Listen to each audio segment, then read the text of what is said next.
दीप्ति गोयल और आप देख रहे हैं ट्रू इंडिया न्यूज। आइए रुख करते हैं अब खबरों की ओर।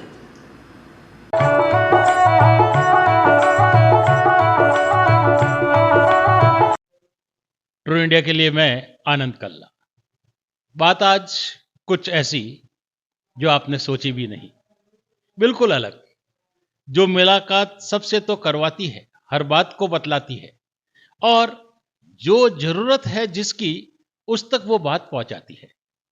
जी हां, ऐसी ही शख्सियत पल्लवी जी, जिन्हें पल्लवी जी के नाम से कोई नहीं जानता। जहां इनके नाना जी इनको डॉल सिंह कहते थे, डॉल साहब कहते थे और बन गई ये डॉल।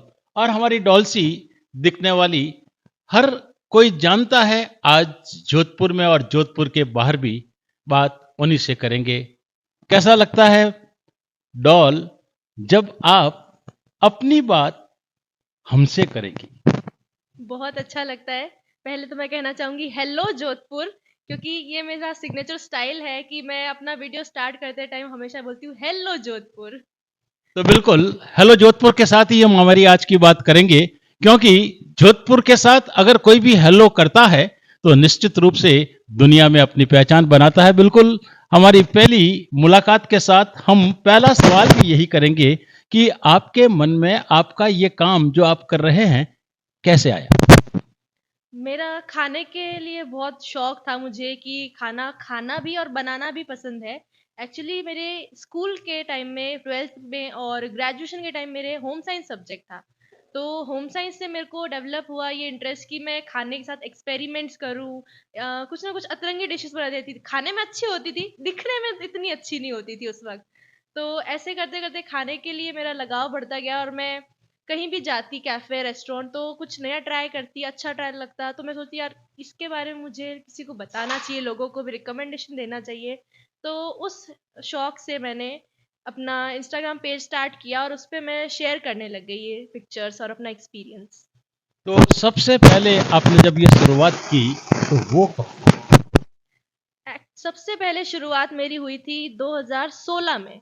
बट मैंने इसलिए वो अपना चैनल, यूट्यूब चैनल बनाया था उस वक्त मैंने, बट फिर मैंने बंद कर दिया उसको, ये सोचकर कि दूसरों के वीडियोस देखे तो वो मुझे ऐसे लगते थे कि इनका तो एकदम प्रोफेशनल बैकग्राउंड है, एकदम क्लियर वीडियो है, बिल्कुल ब्लर नहीं है। और मेरे पास फोन था, नया नया फोन मिला था उस वक्त 12th वगैरह पास करने के बाद में।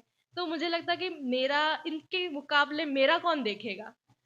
फिर मैंने वापस 2018-19 में वापस शुरू किया अपना पेज, ये सोच के कि एक वीडियो आया मेरे सामने यूट्यूब पर, उसमें लिखा था कि आपके पास कुछ भी है आप शुरू कर दो, जैसे जैसे आप बढ़ते जाओगे वैसे आपके इक्विपमेंट्स भी अच्छे खरीद सकते हो और गियर्स भी अच्छे खरीद सकते हो, आप बस शुरुआत कर दो। तो फिर मैंने 2019 में वापस शुरुआत करी।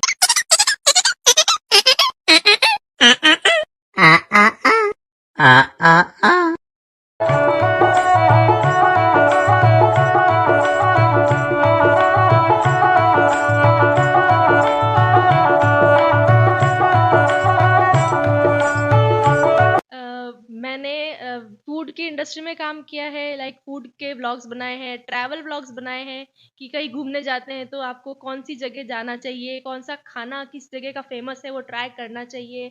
और फैशन के भी बना रही हूँ आजकल, मैं ज्वेलरी और फैशन में भी जा रही हूँ, क्योंकि मुझे लगता है कि हम लोग इंस्टाग्राम पे फोटो डालते हैं ना, नई जनरेशन, तो हमको लगता है कि एक फोटो आ गई, अब वापस हम इसी ड्रेस में फोटो नहीं डालेंगे। तो सबको नए नए ऑप्शंस चाहिए और वो भी बजट फ्रेंडली। तो मैं ज़्यादातर बजट फ्रेंडली जो चीज़ें हैं मुझे दिखती है, कोई शॉप है या कुछ भी, तो मैं उसको शेयर करती हूँ।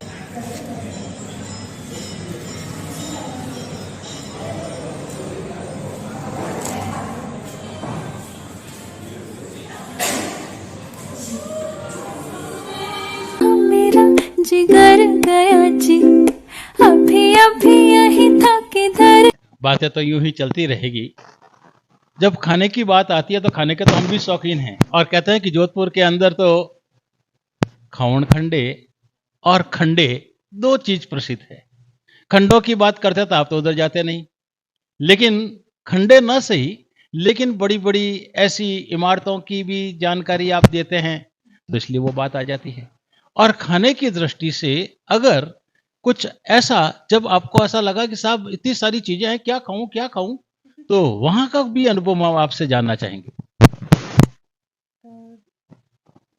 इतनी सारी चीज़ें तो खाने के लिए जब जाते हैं तो साहब आप देखते होंगे, आपके ब्लॉग देखते हैं तो उसके अंदर 10 चीजें पड़ी, अब ये खाऊं ये खाऊं ये खाऊं, खाने के लिए तो जरूरत है जितनी खाएंगे। तो ऐसा क्या लगा कि जिसके अंदर आपको लगा कि साहब आज तो ये छोड़ना पड़ेगा? एक्चुअली ऐसा कभी होता नहीं है, और होता है तो हम लोग क्या करते हैं, लोग 4-5 फ्रेंड्स मिलकर के जाते हैं कहीं भी व्लॉग बनाने। वीडियो देखने वाले को लगता है कि भाई ये अकेली इतना सारा खाना खा रही है, बट असल में ऐसा नहीं होता है, क्योंकि हम लोग 4-5 लोग होते हैं या अकेले भी होते हैं तो 2 बाइट लेते हैं हम टेस्ट के हिसाब से, ताकि जिसमें हमको पता चल जाए कि हमको इसका रिव्यू देना है, तो अच्छा है या बुरा है हम बता सके। फिर बाद में जो होता है वो सब हम मिल के खाते हैं। छोड़ते कुछ नहीं है, टेस्ट सारा थोड़ा-थोड़ा करते हैं। हाँ चल के तुझे मैं लेके चलूं एक ऐसे गगन। मेरा रुझान उस तरफ बढ़ा था जब मैं इंग्लिश लिटरेचर सब्जेक्ट था मेरा कॉलेज में, और मैं इंग्लिश के साथ साथ मैं ये सोची थी कि मुझे एक और फॉरेन लैंग्वेज आनी चाहिए, ताकि क्योंकि रिज्यूमे में आजकल इंग्लिश तो कॉमन चीज़ है, हर किसी को आती है, तो मैं सोची कुछ डिफरेंट हो तो जॉब प्रोफाइल के लिए भी जाए तो अपनी प्रोफाइल थोड़ा स्टैंड आउट करे। तो उस चक्कर में मैंने थोड़ा थोड़ा स्पेनिश गाने सीख सुनती थी मैं शकीरा के, तो मैं वो सुनने लगी। अब स्पेनिश भी मुझे लगने लगा कि स्पेनिश और फ्रेंच भी एकदम कॉमन चीज़ हो गई है, तो हमारे पास हटके कुछ होना चाहिए। उस वक़्त मेरा बीटीएस का म्यूज़िक जो मैंने वो सुना, 2014 की बात है वो, तो मेरा कोरियन गाना, कोरियन लैंग्वेज और कल्चर की तरफ मेरा थोड़ा-सा झुकाव बढ़ा। तो मैं कोरियन लैंग्वेज भी बीटीएस के सॉन्ग्स देख कर के सीखी, और खाने का शौक मुझे पहले से ही था, तो मैंने खाना भी ट्राई किया कि चलो कोरियन खाना भी बनाकर देखते हैं।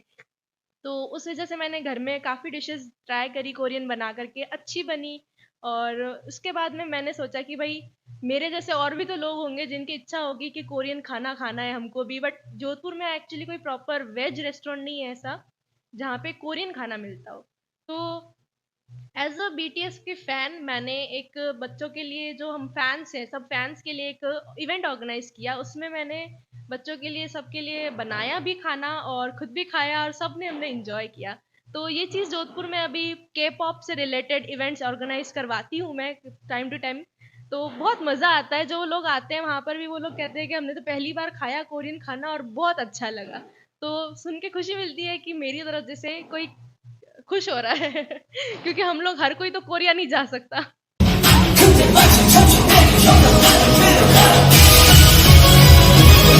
भविष्य में लक्ष्य है कि इसी पेज को और अच्छा ग्रो करना है, और खूब काम करेंगे, नया नया मैं लाती रहती हूँ टाइम टू टाइम। मुझे लगता है कि ये चीज़ मैंने कुछ नया इंट्रोड्यूस किया या नई तरह से मैंने अपना वॉइस ओवर किया, कॉपी हो गया कोई बात नहीं, हम नया लाएंगे। क्योंकि ऐसा लगता है कि मैं जब तक नया नहीं लाऊंगी, कोई और वापस उसको नया कॉपी कैसे करेगा। तो आपने ऐसा क्या छोड़ दिया अभी तक जिसकी आज जरूरत समझते हैं? ज़रूरत तो ये नहीं, ऐसा कुछ नहीं छोड़ा मैंने। जो भी चीज़ें मैं करती हूँ डेली लाइफ में या पढ़ाई या कुछ भी, सब कुछ करती रहती हूँ, रेगुलर मेरा सब चल रहा है। और पढ़ाई मैं पूरी कंप्लीट कर चुकी हूँ, मैंने एमए कर रखा है इंग्लिश लिटरेचर में, बीएड कर लिया है, और अब कॉम्पिटिशन्स थोड़ा फाइट करते हैं साइड में, और बाकी मम्मी की हेल्प करवाते हैं घर में जो भी काम होता है।